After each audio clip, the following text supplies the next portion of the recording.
Howdy do, kids. It's your old Uncle Jason here to drop some truth on you. Let me take off my hat here. Take off my battle hat.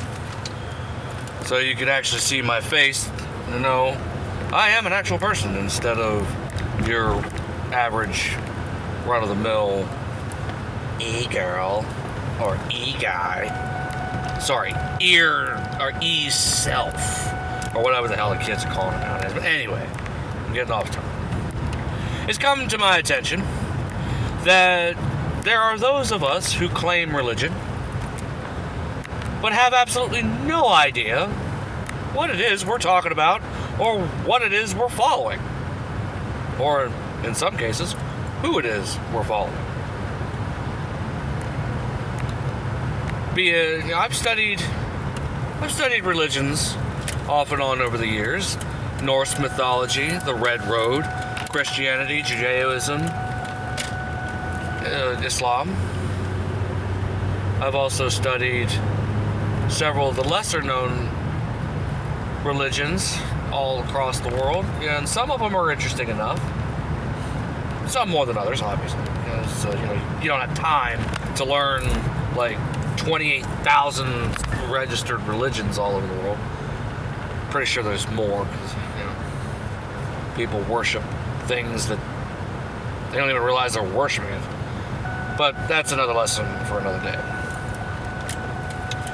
Anyway, more specifically, it's come to my attention that there's a lot of people that have claimed to be of the Norse faith. You know, Odin, Thor, Loki, Freya, Tyr, Fenrir. You know, those gods, the gods of Asgard.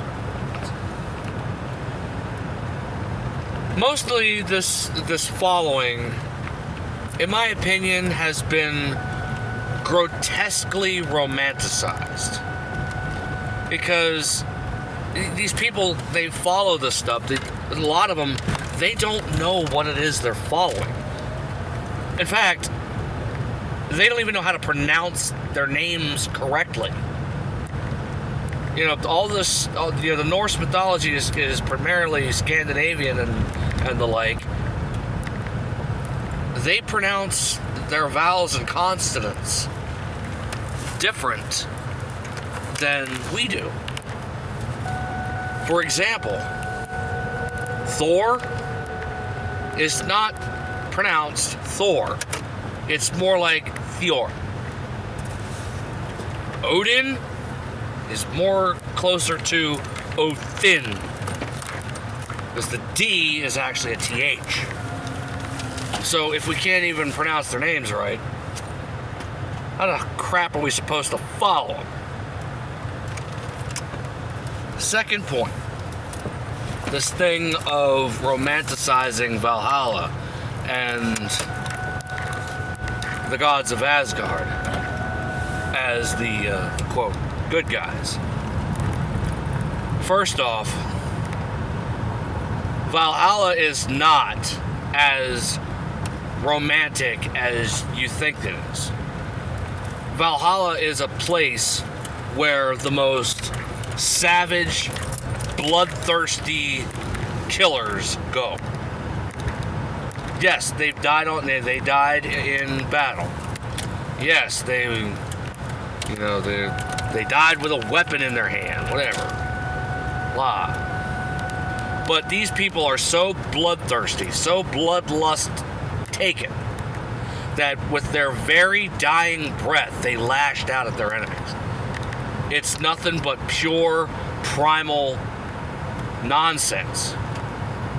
And even if they did do all that, there's no guarantee they'd go to Valhalla. They have to be chosen. They have to get the attention of the selectors.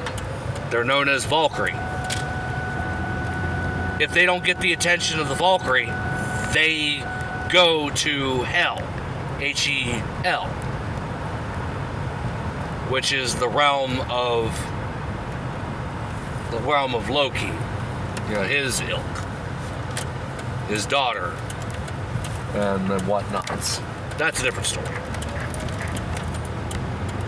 Second thing is, you may not be a bloodthirsty, blood-encrusted psychopath with your dying last breath. You actually might be a hero.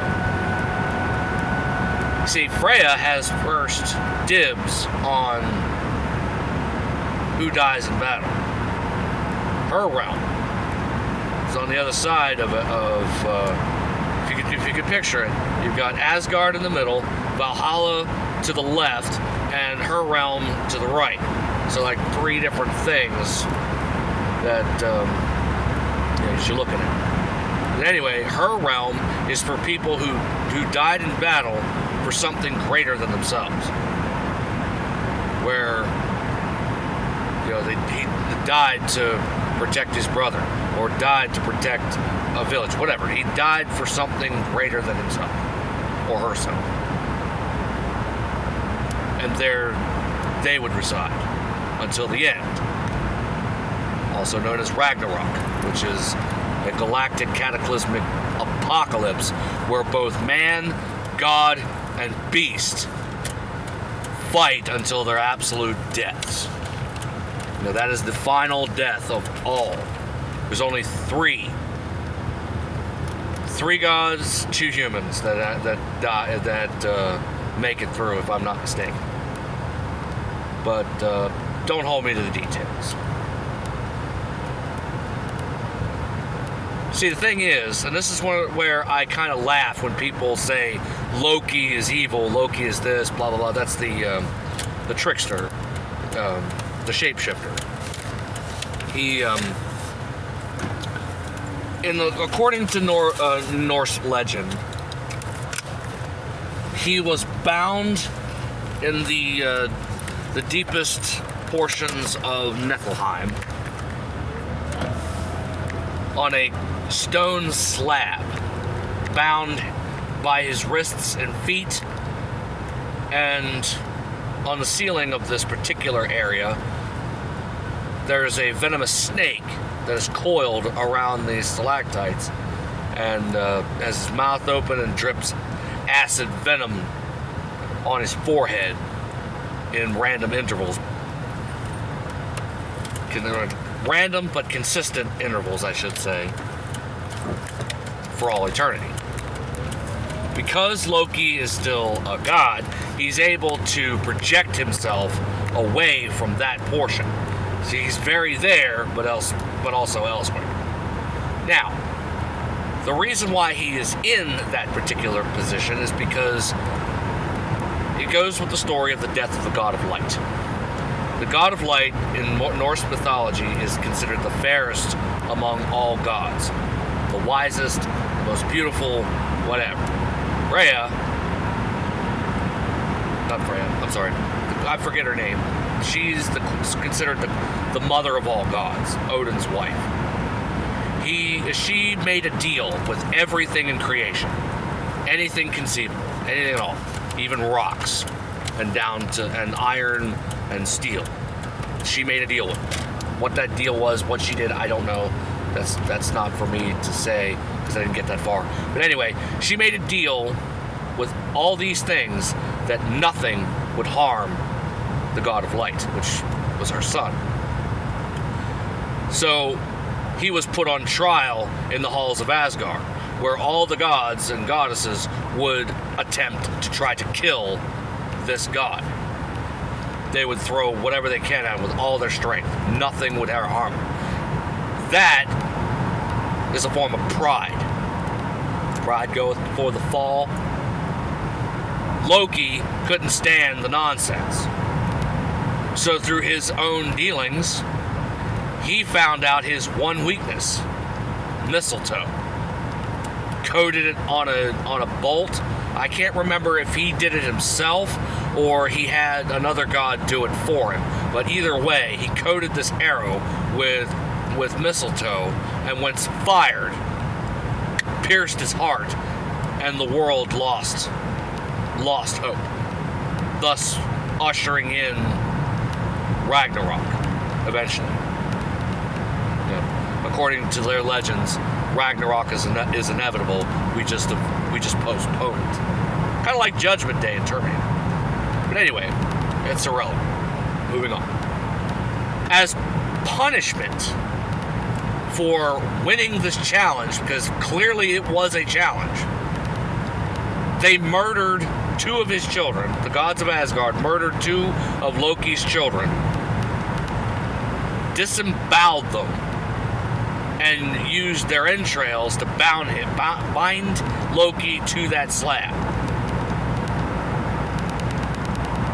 Another 2 of his children, Jormungandr, the world's serpent, was, banished to coil around the edge of the world, and Fenrir, World Eater, which is basically a giant wolf, is bound on an island.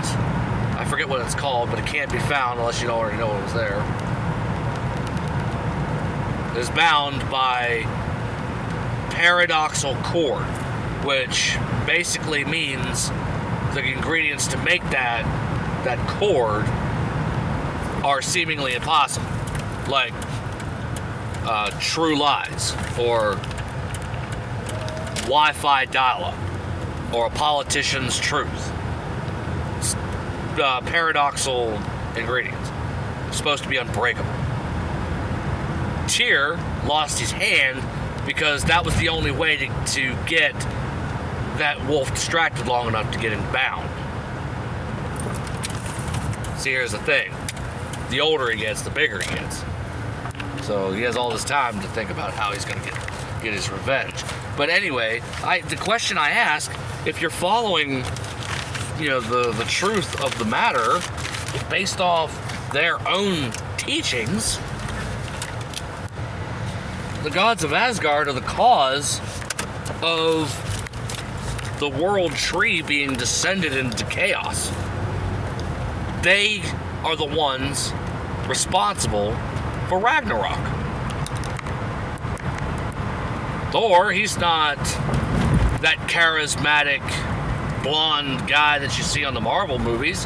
He's actually closer to, he's fatter, he's more crude, he's considered a man's man, belches with gutso, he's basically kind of disgusting. He constantly loses his hammer, which he's supposed to be the protector of mankind, but he's about as mindless as he can come by. He rides on a chariot that is pulled by 2 goats. So it's like, basically what I'm saying is, if you're going to follow this faith, you need to know the details of it. Anything, really. You want to be a Christian? Know the details. Study the history. Study the Word. Study the Scriptures. Study. Instead of being a follow-along. Okay? That's the message that I want to convey to you. Doesn't matter, obviously it matters. But right now, for the sake of this video, I don't care what you follow. Just know what in the world you're following. Okay? That will be the one thing that you, as a follower of whatever, need to understand. So, that is my lesson on Norse mythology. Like I said, I don't have my sources together because I've studied so many of them, they're all over the place. Just Google it. The best way to know, what's up is honestly read Magnus Chase and the Gods of Asgard. Read that series. Everything in there is legit Norse mythology based. Even though it's taking place in modern times, all the information is true, because that man studied that as a thing in college. So if you want the quick notes of it, read those books. Next time, I'll talk about another religion that needs to be addressed, and I'm going to talk to the Christians the next time. So I hope you enjoyed this video. I hope it wasn't too long-winded, and honestly, I hope you learned something. So, TGFN, ta-ta for now.